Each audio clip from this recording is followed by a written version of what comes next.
Kutoka rapa hadi waziri mkuu, safari halisi ya Baled Shah.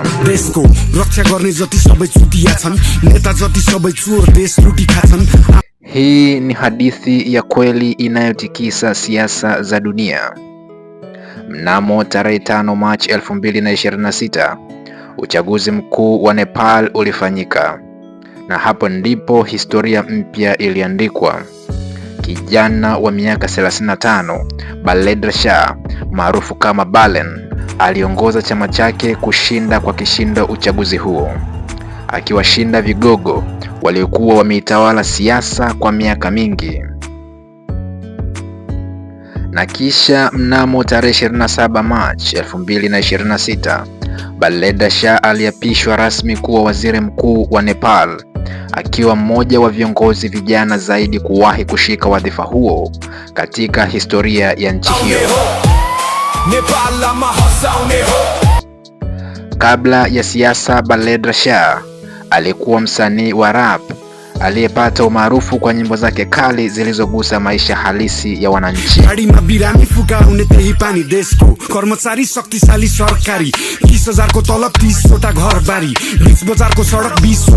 Kupitia muziki wake aliibua masuala mazito kama ufisadi serikalini, ukosefu wa ajira kwa vijana, changamoto za maisha ya mjini na ndoto za kizazi kipya.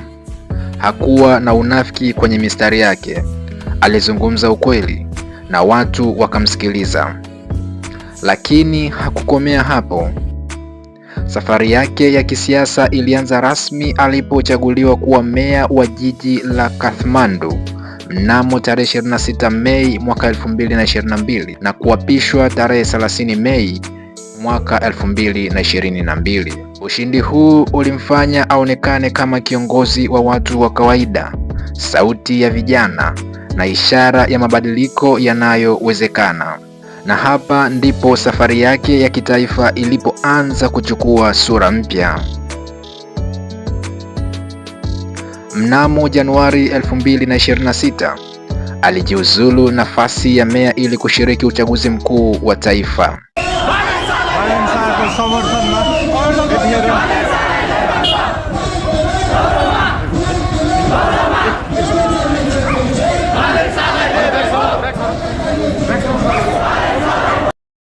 Hatua hiyo ilikuwa hatari, lakini pia ilikuwa ya kihistoria.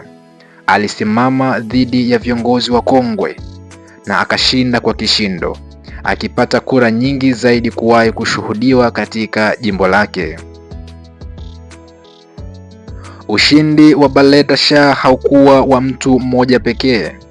Ulikuwa ni ushindi wa vijana, ushindi wa waliokata tamaa na mfumo wa zamani, ushindi wa ndoto mpya. Chama chake kilipata viti vingi bungeni, hali iliyomwezesha kuunda serikali na kuwa kiongozi mkuu wa nchi.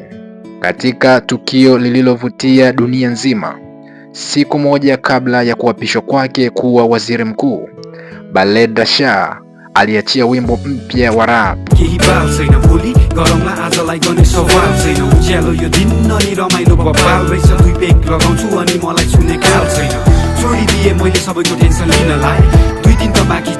Huu haukuwa wimbo wa burudani tu. Ulikuwa ujumbe wa matumaini, wito wa umoja na ahadi ya mabadiliko. Ni kama alitaka kusema, sijabadilika, nimebadilisha tu jukwaa.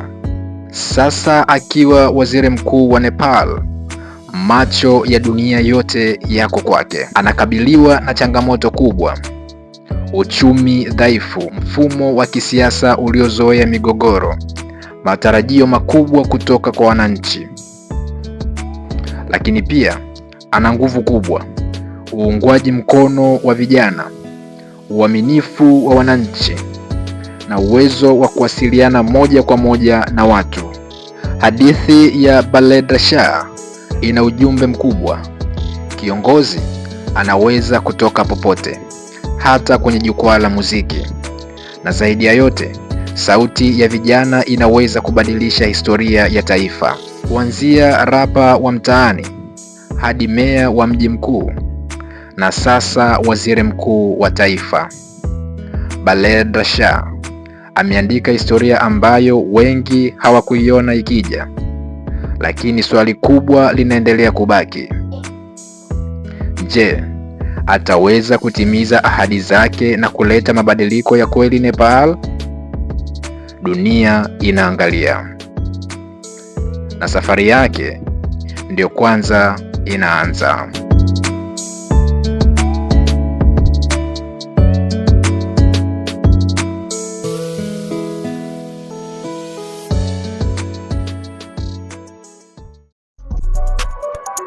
Pahoma TV for live.